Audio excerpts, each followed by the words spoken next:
Bonjour à tous, c'est Emmanuel Ackerman. Vous avez remarqué comme le monde est de plus en plus binaire, on a les bons d'un côté, les méchants de l'autre. En fait, on se croirait dans une super production américaine. Alors aujourd'hui, je voulais faire un petit point sur les abdos parce qu'on a exactement le même problème. Mais comme dirait le philosophe, c'est à l'image de cette vidéo, il y a du noir, il y a du blanc, mais entre les deux, il y a toute une gamme de gris. Alors si on regarde bien l'évolution de la chose, grosso modo, avant 2010, quand tu faisais tes abdos, tu faisais ça. Ou alors ça. Et puis depuis, ceux qui font du crunch, c'est des quiches, et les autres, ils font du gainage. Voilà. Alors moi en fait, ça fait plus de 30 ans que je m'entraîne, ça fait plus de 20 ans que j'enseigne aussi, et j'ai fait pas mal de choses concernant mes abdos, surtout des milliers de répétitions, de ça. J'ai fait ça aussi, et puis ça, et puis encore ça, et puis non, pas ça, non, j'ai pas fait ça. Donc je suis en mesure aujourd'hui de vous annoncer que l'exercice ultime pour le travail des abdominaux n'existe pas. Et oui, il n'existe pas. En fait, ce qui compte, c'est de respecter certains principes que nous allons détailler et voir maintenant. Ça va être très rapide, mais après, c'est à vous de travailler, comme d'hab.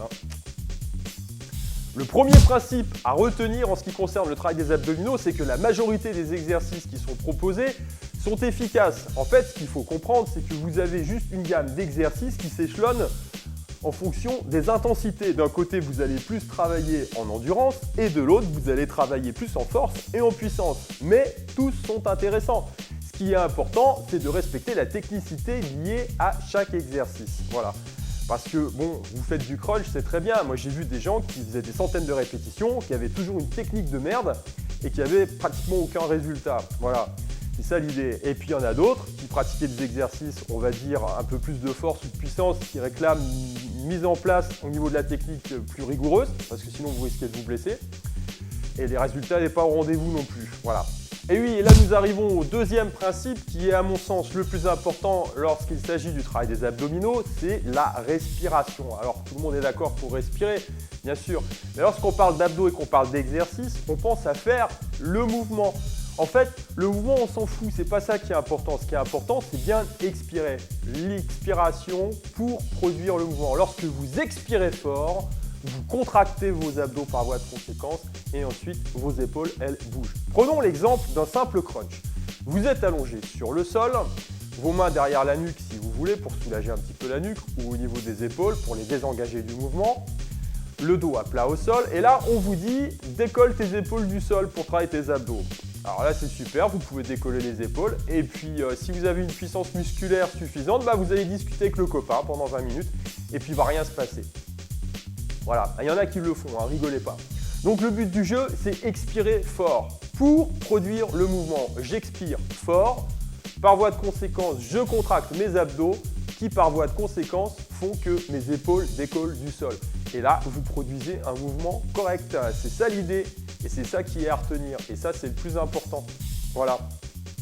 Donc j'expire fort, je vide l'air que j'ai dans le ventre et par voie de conséquence, je décolle mes épaules du sol. Alors là, j'en vois déjà qui vont me tomber dessus parce qu'au niveau physio, machin, blabla, j'ai lu que. Non, quand votre prof vous dit ce genre de choses, il utilise souvent des images. Tiens, j'ai un bon exemple à ce propos. Rappelez-vous, les abdos du haut, les abdos du bas, les fameux abdos du haut, les fameux abdos du bas. Voilà, mon coach me dit que. Maintenant, j'ai vu sur Internet que. Donc, mon coach est débile. C'est normal, il n'a pas fait d'études. Ouais. Non, en fait, le problème n'est pas là. C'est que si votre coach emploie ce genre de termes, ce sont des images finalement. C'est pour que vous puissiez, à un moment donné, pendant l'exercice, de façon très rapide, boum, vous concentrer sur la zone importante. Voilà, donc évidemment, il n'y a pas d'abdos du haut ni d'abdos du bas. C'est juste une image pour que vous percutiez et que vous vous centriez à un moment sur la zone à travailler pour avoir des sensations. Voilà, parce que le but du jeu, c'est avoir les bonnes sensations. En sport, en activité physique, comme dans beaucoup de domaines, quand vous n'avez pas les sensations, vous n'avez rien du tout. Voilà, si vous avez la bonne sensation, vous allez produire le bon mouvement. Donc on récapitule, pour le travail des abdos, vous pensez à la respiration. Sur des mouvements simples comme ceux-là, où on est plus dans un mode d'endurance, vous pensez selon ce protocole. Vous ne pensez pas « je fais le mouvement », on s'en fout. Vous pensez à expirer. D'ailleurs, faites un petit test. Vous allez faire cet exercice, vous pensez à expirer fort pour décoller les épaules. J'expire fort, je contracte les abdos, je décolle les épaules. Vous allez faire ça et puis à un moment, vous n'allez plus pouvoir bouger parce que vous allez être complètement tétanisé. Mais si vous continuez à expirer et à suivre ce protocole, eh ben, vous allez avoir un travail abdominal. Et c'est ça le truc qui est intéressant. Le mouvement, vous n'en produisez plus parce que vous êtes cuit. Mais ce qui est important, c'est que malgré tout, vous continuez à travailler. Donc ça, c'est le secret. Ça, c'est un truc très important à retenir. Si vous avez ça, partez sur de bonnes bases. Hein. Après, on pourra passer au reste. On pourra faire le drapeau, on pourra faire tout ça. Pour l'instant, on fait ça déjà. Alors le troisième principe, eh ben, il est plutôt simple. Il concerne l'alimentation et la nutrition. Alors, je ne vais pas faire tout un cours là-dessus là parce que ce n'est pas le moment. Mais il y a un truc très facile à retenir. C'est que si tu ne contrôles pas ce que tu mets dans ta bouche, comment tu veux contrôler après, évidemment, tout le reste. Voilà. Donc ça, c'est important. Donc faites attention à vos glucides. Vous ne faites pas des glucides tout le temps. Ça, c'est la première des choses. Alors en musculation, j'ai vu beaucoup de types aussi qui avaient des énormes bras et puis qui avaient du bide. Bah ouais, parce que le souci, il est là. C'est que quand tu... Alors maintenant, on a des produits. Effectivement, il y a des mecs qui prennent des trucs, qui se chargent à mort. Donc il est possible, hein, un temps du moins, d'avoir des bras bien gonflés et puis d'avoir une belle tablette bien dessinée. Donc pourvu que ça dure. Voilà. Là, vous jouez avec votre santé, ça c'est un autre problème. Ce qui est important de savoir, c'est qu'effectivement, eh bien, quand vous limitez vos apports caloriques, quand vous bougez partout, vous ne pouvez pas être énorme, hein, c'est sûr, ça. Ouais, mais en même temps, bon, bah, vous êtes un peu plus sec. Voilà. Donc ça va avec. C'est une question d'équilibre naturel. Il faut savoir, au niveau du curseur, là où vous vous placez. Soit vous engraissez, entre guillemets, hein, à tout niveau, bon, bah, voilà. Ou même pour les gens qui prennent du poids en musculation, et ils prennent aussi du gras, ça c'est comme ça. Soit vous êtes d'un tempérament un peu plus sec, et puis bah, vous allez développer un physique entre guillemets plus althétique et plus écorché. Voilà, et puis là bah, on arrive à notre pratiquement dernier principe, hein, qui concerne effectivement le tempérament, parce que ça on oublie souvent. Donc le quatrième principe, c'est quoi? Bah, c'est tout simplement le tempérament. Quand je parle de métabolisme, je parle aussi de tempérament. Il y a des gens qui ont un tempérament de feu, qui sont toujours en train de courir partout, qui sont un peu speed comme ça. Donc bon bah voilà, ils ont plus de chances eux aussi maintenant de développer des abdominaux et un physique saillant plutôt que ceux qui sont plutôt avachis, etc., etc. Voilà. En clair, il y a différentes catégories de personnes. Si vous vous retrouvez dans cette situation, vous avez la possibilité d'emprunter la file de gauche ou alors la file de droite. Qu'allez-vous choisir? Voilà. Alors si tu prends systématiquement la file de gauche et que tu as un gros bide, bah, il faut te poser des questions. Et les réponses, elles sont déjà sous tes yeux, mon ami. Voilà. En ce qui concerne le tempérament, c'est un peu la même idée. C'est que eh ben, quand on est toujours dans un travail cardio-force, j'aurais tendance à dire, c'est-à-dire un travail axé sur l'explosivité, sur le travail cardiovasculaire et le travail musculaire combiné, bah, on n'a pas le temps d'engraisser, en clair c'est ça, et puis bah, il faut avoir du feu, il faut avoir le feu, il faut avoir envie de bouger ses fesses, et puis voilà, évidemment on ne peut pas être bien gros, hein, entre guillemets, parce qu'on est toujours dans une dynamique qui est différente de celle de celui qui engraisse. Hein. Voilà, c'est ça le truc, c'est que vous êtes toujours un peu sec, vous avez les crocs, quoi. Hein, c'est ça l'idée. Donc vous n'êtes pas rassasié, le gars qui est rassasié, repu, bah voilà, il n'a pas envie, il va faire une sieste, quoi. Hein. Un bon plat de cassoulet, là, poum, ouais, vous allez dormir, c'est bon. Voilà.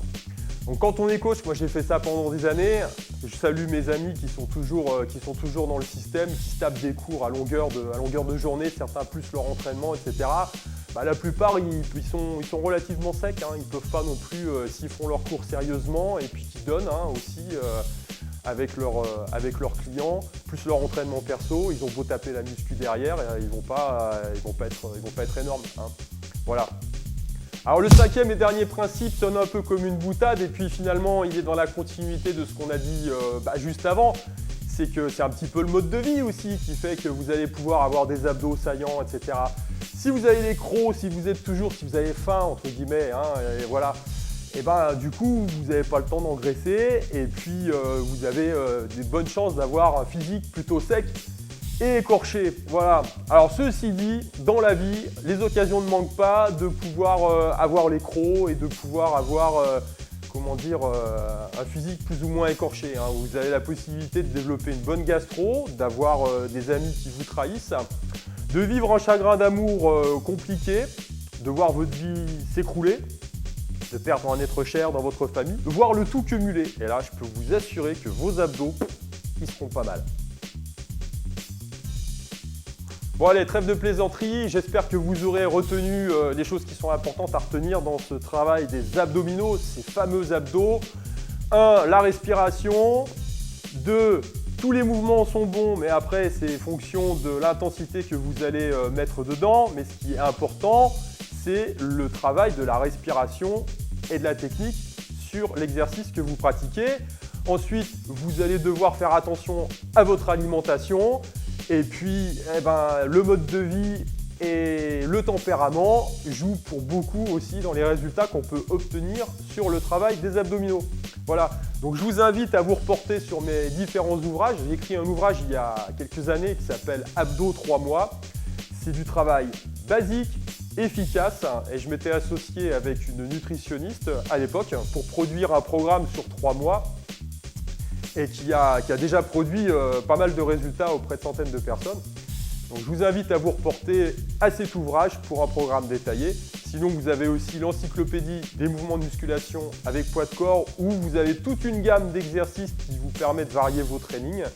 Si vous conservez ce principe, quel que soit l'exercice, vous aurez des résultats, c'est clair. À condition de faire attention à la nutrition, de faire attention à votre mode de vie.